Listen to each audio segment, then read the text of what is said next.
First सुरुमा चाहिँ हामीले यो तीनटा बोल्ट खोल्नु पर्दो रहेछ हैन, जसको साइज चाहिँ 12 को छ है।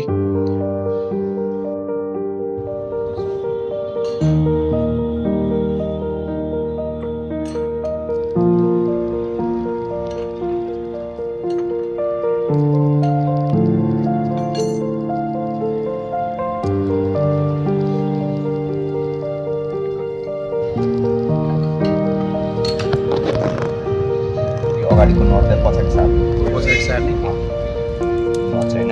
अनि यो बोल्टलाई चाहिँ तलपट्टि घुमाएर तलपट्टि घुम्यो भने यो पछाडि सर्छ।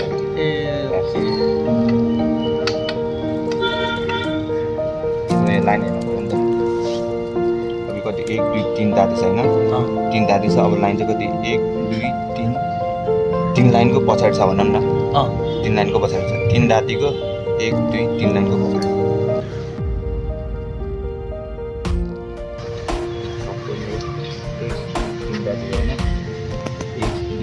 3 लाइनको ठ्याक्कै पछाडि होइन।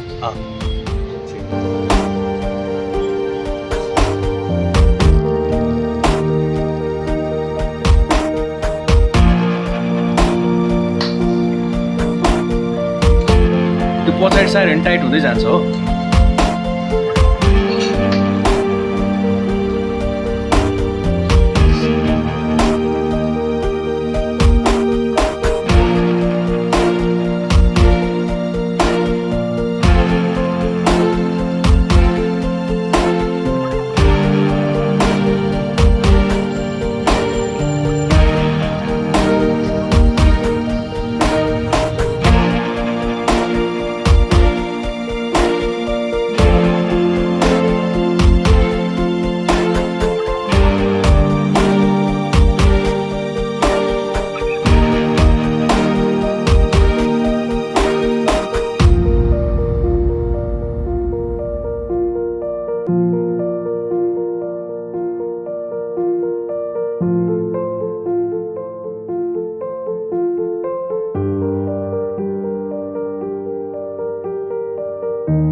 अपोजिट साइड, यसको अपोजिट साइडमा लक गर्नुपर्छ। अनि त्यो चाहिँ सक्यो हैन।